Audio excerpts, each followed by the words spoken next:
1000 बर्फ गिरें, लाख आंधियां उठें, वो फूल खिल के रहेंगे जो फूल खिलने वाले हैं। जी हाँ, कोरोना के इस दौर में भी जब लोगों ने नहीं छोड़ी हिम्मत, दिखाया कुछ कर गुजरने का हौसला, हर एक मुश्किल को बना दिया आसान। ऐसे ही हौसले और जज्बे की कहानियों का नाम है गुड न्यूज़ जज्बा इंडिया का। नमस्कार, मैं हूँ शहला निगार और मैं आपके लिए लेकर आई हूँ गुड न्यूज़ जज्बा इंडिया का।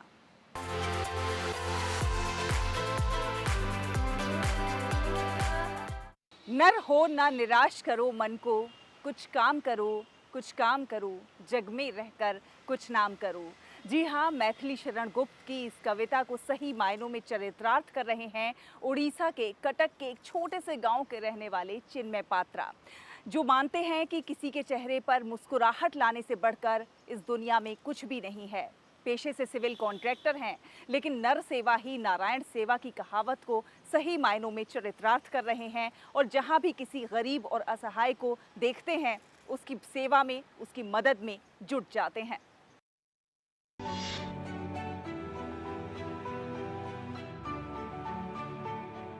किसी की आंख से आंसू पोंछकर उसके चेहरे पर एक छोटी सी मुस्कुराहट लाने से बढ़कर शायद ही इस दुनिया में कुछ और हो। आपको मिलवाते हैं ओडिशा के कटक के एक छोटे से गांव के रहने वाले चिन्मय पात्रा से। यूं तो चिन्मय पात्रा पेशे से सिविल कॉन्ट्रैक्टर हैं, लेकिन आजकल जैविक खेती के मामले में मिसाल पेश कर रहे हैं।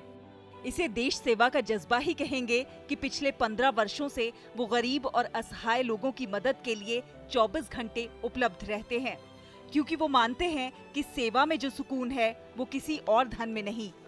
वो जहां भी मानसिक रूप से विकलांग और परेशान लोगों को देखते हैं, उन्हें प्राथमिक उपचार मुहैया कराते हैं और फिर उसे अस्पताल ले जाते हैं, जहां उसकी देखभाल और इलाज का पूरा बीड़ा चिन्मय खुद ही उठाते हैं।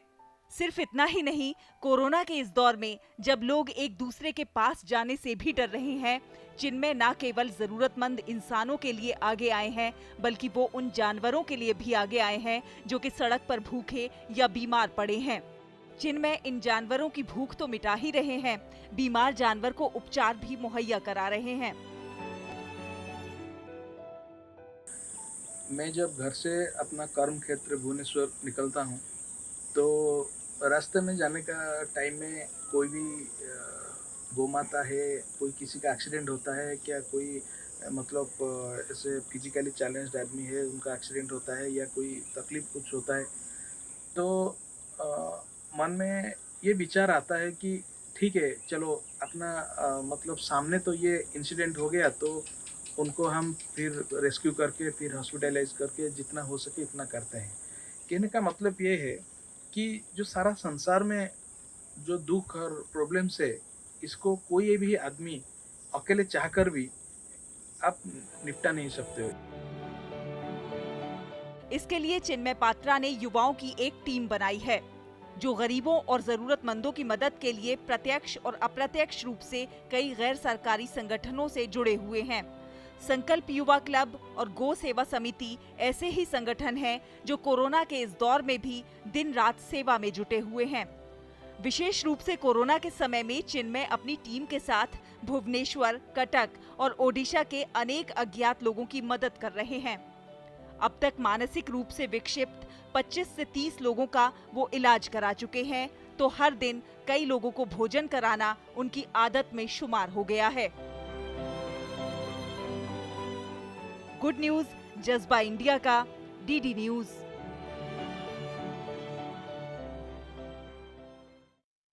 कोरोना के इस दौर में भी प्रधानमंत्री नरेंद्र मोदी के आत्मनिर्भर अभियान का असर खूब देखने को मिल रहा है। आपको लिए चलते हैं पूर्वी सिंहभूम जिले के चाकुलिया प्रखंड के माचकांदाना गांव में, जहां पर ग्रामीण युवा अपनी लोक संस्कृति को जिंदा रखने में जुटे हुए हैं। वो अपनी लोक संस्कृति के जरिए ही आर्थिक सशक्तिकरण की ओर भी आगे बढ़ रहे हैं। वो एक वाद्य यंत्र का निर्माण कर रहे हैं और आपको बताते चलें कि इस वाद्य यंत्र की मांग और धूम अब विदेशों तक हो रही है।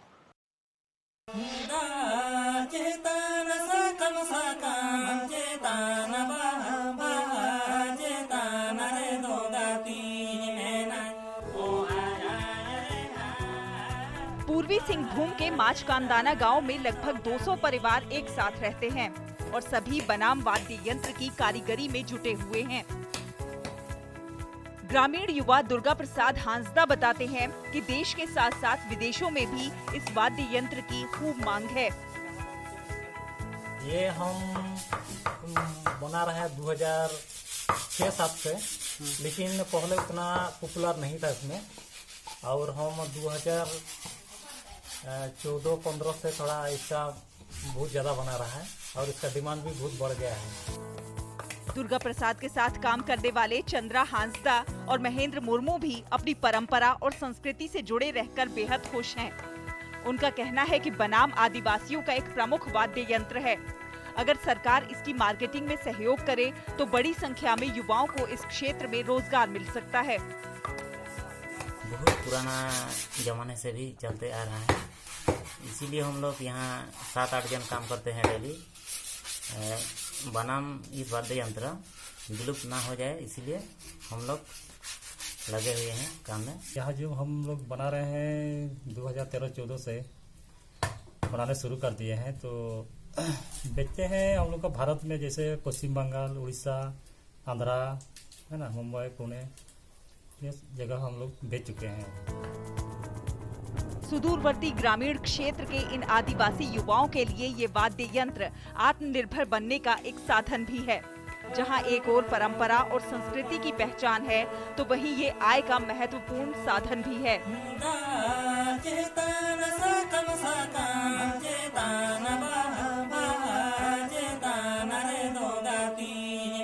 जमशेदपुर से राजेश कुमार लालदास के साथ दिवाकर कुमार की रिपोर्ट, डीडी न्यूज। तो देखा आपने किस तरह से हमारे आज के युवा आत्मनिर्भर भारत की नई मिसाल लिख रहे हैं।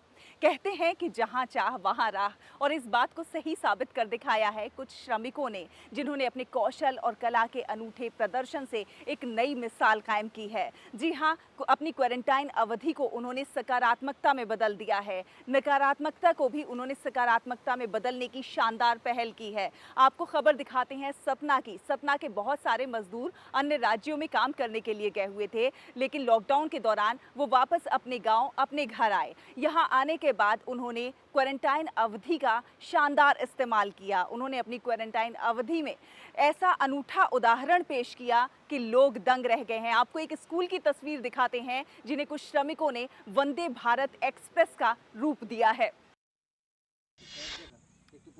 सतना जिले के श्रमिक रोजी रोटी कमाने की तलाश में भारत के अनेक राज्यों में गए थे, लेकिन लॉकडाउन के दौरान अनेक श्रमिकों ने वापस अपने अपने गांव का रुख किया।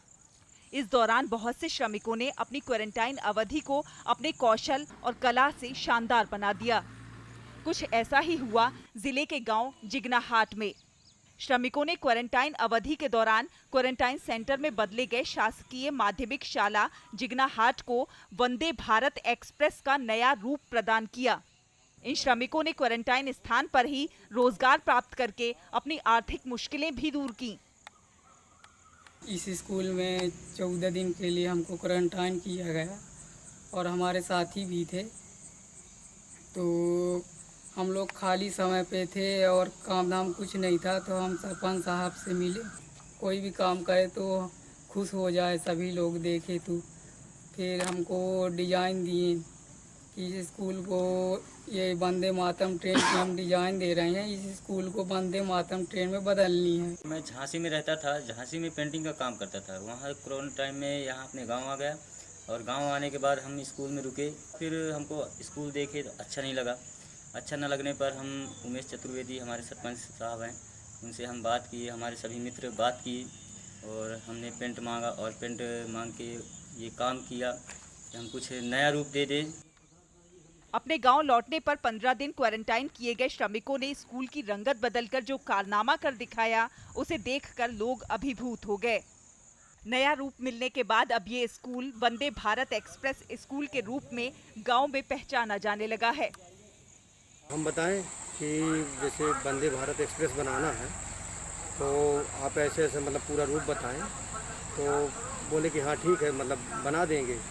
तो हमको ये भी मतलब ये हुआ कि मतलब इस समय बेरोजगारी है, जैसे तो इनका बढ़िया भरण पोषण भी हो जाएगा। कोरोना बहुत फैल रहा था, तो इसलिए हम लोग वहाँ से निकले हैं।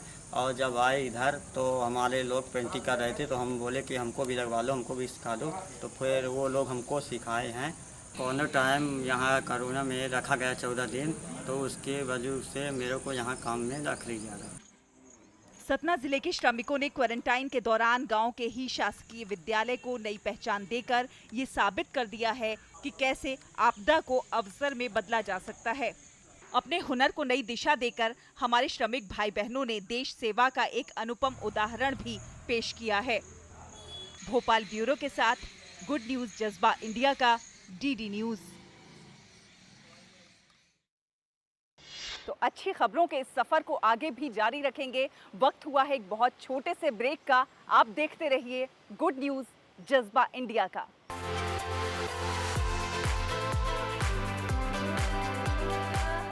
लिए फिर से बच्चे बन जाते हैं। बच्चों और बचपन से हमें बहुत कुछ सीखना है। याद है जब बचपन में हमें खांसी बुखार हो जाता था, बदन दुखता था, तो हम रोते हुए माँ के पास जाते थे और उन्हें अपनी तकलीफ बताते थे।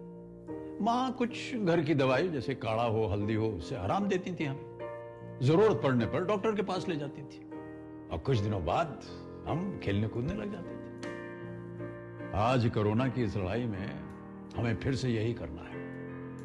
अपनी तकलीफ को अपनों को बताना है, राहत पाना है, इलाज कराना है, खेलना कूदना है, जीतना है। इसी में सबकी भलाई है। देखिए, बीमारी कोई कलंक नहीं होता है। परिवार तो आपका भला ही चाहता है ना। तो चलिए फिर से बच्चे बन जाते हैं, अपनी तकलीफ अपनों को बताते हैं। कोरोना से हमें लड़ना है, डरना नहीं है।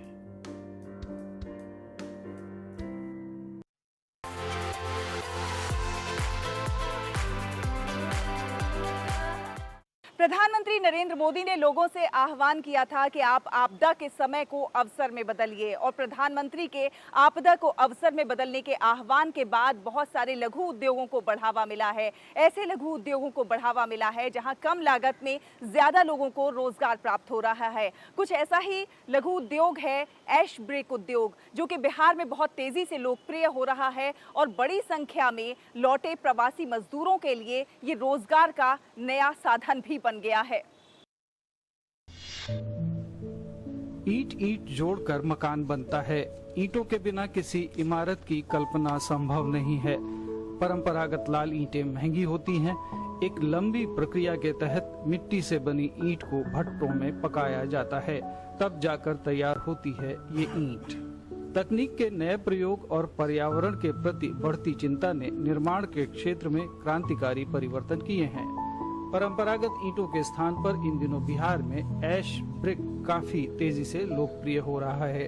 ये सस्ता है, मजबूत है और सबसे बड़ी बात, प्रदेश वापस लौटे मजदूरों के लिए रोजगार के एक बड़े साधन के रूप में उभरा है। थर्मल पावर प्लांट से निकली राख से बने ऐश ब्रिक की कीमत परंपरागत लाल ईंट से 20 से 30% तक कम होती है। बनाने में श्रम कम लगता है और मजबूती अधिक होती है। ये पूरी तरह से इको फ्रेंडली भी है। और ना ही तो इससे मतलब कोई कोयले की ज़रूरत है, ना ये किसी तरह का कोई मतलब इसमें जलाने का ज़रूरत नहीं है। फ्लाई ऐश 60 से 70%, 20 से 22% आपको मतलब सैंड और 8 से 10% सीमेंट, और यही इसका मिश्रण है। इस ऐश ब्रिक को बनाने में थोड़ी मात्रा में बालू और सीमेंट का इस्तेमाल होता है। इसे भट्टे में पकाया भी नहीं जाता, बल्कि मशीन से कंप्रेस करके इसका निर्माण किया जाता है। इस तरह पावर प्लांट से निकले फ्लाई ऐश की खपत भी हो जाती है। ऐश ब्रिक से निर्मित दीवारें जहां दिनों दिन मजबूत होती जाती हैं, वहीं कमरे के तापमान को भी ऐश ब्रिक से बनी दीवारें नियंत्रित रखती हैं। 3 महीने का ट्रेनिंग था और हमारा जो इंजीनियर है वही हमको सिखाए थे, और यहाँ पे हम करीब 3 साल से काम करते हैं। हमको बहुत अच्छा लगता है ये काम। बिहार में इन दिनों बाहर से आए श्रमिकों की स्किल मैपिंग करके इसका डेटा सूक्ष्म, लघु और मध्यम इकाइयों को दिया जा रहा है। ऐश ब्रिक की बढ़ती मांग के कारण इस उद्योग में प्रवासी मजदूरों को काम मिलने में आसानी होगी। इस बात की संभावना से इनकार नहीं किया जा सकता। वैशाली से रतन कुमार की रिपोर्ट, दूरदर्शन समाचार, पटना। राष्ट्रीय ग्रामीण आजीविका मिशन यानी कि जीविका ने इस कोरोना के दौर में न सिर्फ आत्मनिर्भरता की नई मिसाल पेश की है, बल्कि ज़रूरतमंद लोगों की बढ़ चढ़कर मदद भी की है। फिर चाहे वो मास्क बनाना हो या फिर गरीबों के बीच में मुफ्त अनाज वितरण, तमाम सारे कार्य इन जीविका दीदियों ने बढ़ चढ़कर किए हैं। और ऐसा ही कुछ कार्य कर रही हैं जीविका दीदियाँ, जो कि दीदी की रसोई चला रही हैं। तो आपको लिए चलते हैं इस दीदी की रसोई में और आपको दिखाते हैं कि किस तरह से ये काम कर रही है और किस तरह से जरूरतमंद लोगों के लिए एक सहारा बनकर उभरी है। हम अपने दर्शकों को ये बता दें कि ये किसी 5 स्टार होटल के किचन का दृश्य नहीं है। ये है दीदी की रसोई और ये हैं जीविका दीदी। ये रसोई कोरोना के इस दौर में बिहार के अस्पतालों के स्टाफ, मरीजों और उनके परिजनों को सस्ती दर पर भोजन उपलब्ध करा रही है। इसमें काम करने वाली ये दीदियां थोड़े से प्रशिक्षण के बाद अपने हुनर से लोगों का दिल जीत रही हैं। अच्छा मिल रहा है, दीदी के तरफ से रसोई बहुत अच्छा मिल रहा है। गर्भवती के लेके अच्छा खाना मिल रहा है, अच्छा स्वस्थ खाना मिल रहा है। रसोई जीविका द्वारा चलाया जा रहा है।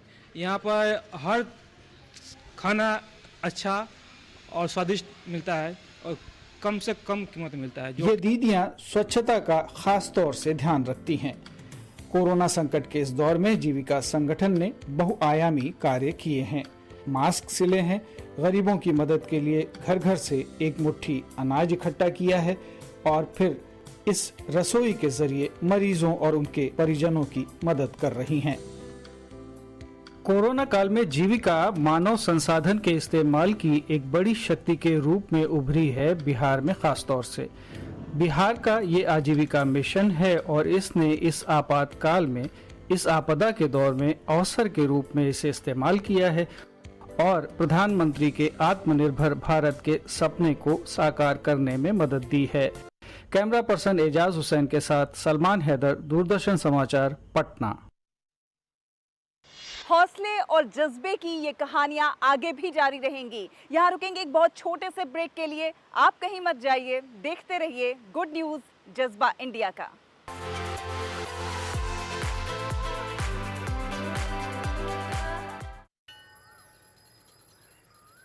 अरे बबलू, लॉकडाउन खुलते ही टहलने निकल पड़े।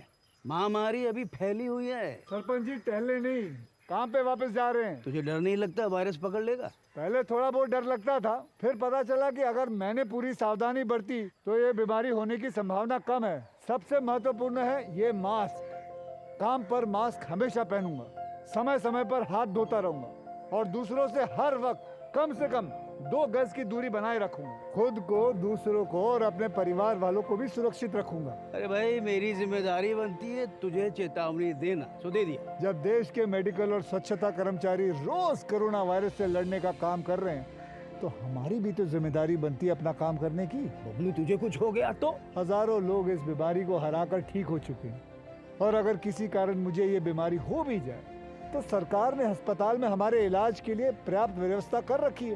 ये घबराने का वक्त नहीं, एक दूसरे का हौसला बढ़ाने का वक्त है। अरे ऐसे क्या देख रहा है? तू काम पे जाएगा, मैं नहीं जाऊंगा, नाक नहीं कट जाएगी मेरी। चलो। मास्क। हाँ, मास्क मास्क। अरे नाक तो ढक लो। हाँ। कोरोना वायरस से हमें लड़ाई जारी रखनी पड़ेगी और उससे डर कर नहीं, पूरी सावधानी के साथ डट कर चलिए। रुकी जिंदगी को आगे बढ़ाएं, देश को आत्मनिर्भर बनाएं। जय हिंद।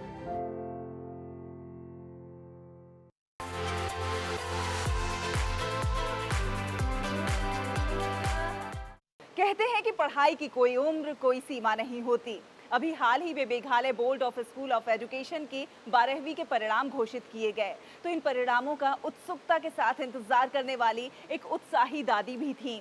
जी हाँ, मेघालय के दूर दराज के गांव की रहने वाली 50 वर्षीय लंकीते ने इस बार 12वीं की परीक्षा उत्तीर्ण की है और साथ ही इस बात को साबित कर दिया है कि जज्बा हो तो कभी भी और कुछ भी किया जा सकता है। पढ़ाई की उम्र की कोई सीमा तय नहीं होती, इस बात को सच साबित कर दिखाया है मेघालय की एक 50 वर्षीय महिला लकिनते सिविमलेह ने। 4 बच्चों की मां और 2 बच्चों की दादी ने 12वीं की परीक्षा पास कर ली है। 32 साल पहले उन्होंने स्कूल छोड़ दिया था।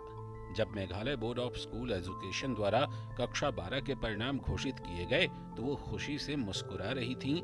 I dropped my studies since 1989, 2015. I heard that there is a school for NIOS. There in that school there is no maths, so I happily joined that school. It is evening school. So I passed in 2017. So I continue my studies in Balawan College since 2018. एक कवि बनने का सपना देखने वाली सिविमलेह 2008 से pre स्कूलरों को खासी भाषा की मूल बातें सिखा रही हैं। इस प्रकार दोस्तों और परिवार के प्रोत्साहन से वो न केवल 10वीं कक्षा बल्कि 12वीं कक्षा भी पास करने में सफल रही हैं। My friends, my colleagues are my inspiration. I want to give you this message for the young generations to please don't drop your studies.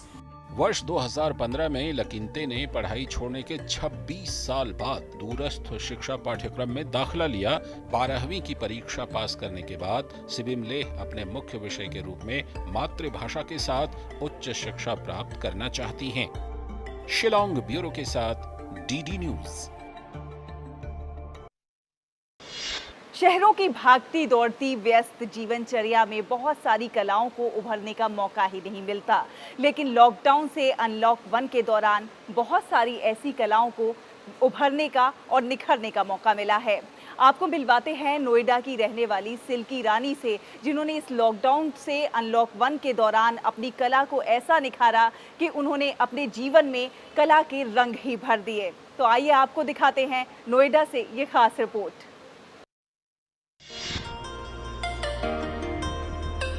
रंगों और कूची से कैनवस पर सुंदर आकृतियां उकेरती हुई ये हैं सिल्की। सिल्की नोएडा के सेक्टर 74 की निवासी हैं और एक कुशल गृहिणी होने के साथ साथ एक उम्दा चित्रकार भी हैं। लेकिन जिंदगी की उधेड़-बुन में वो अपनी इस कला को 23 साल पहले ही भूल चुकी थीं, जो अब लॉकडाउन के दौरान दोबारा जीवित हो उठी है। जब कोरोना संक्रमण को रोकने के लिए लॉकडाउन लगा, तब मुझे काफ़ी वक्त मिला अपने इस हुनर को दोबारा करने के लिए।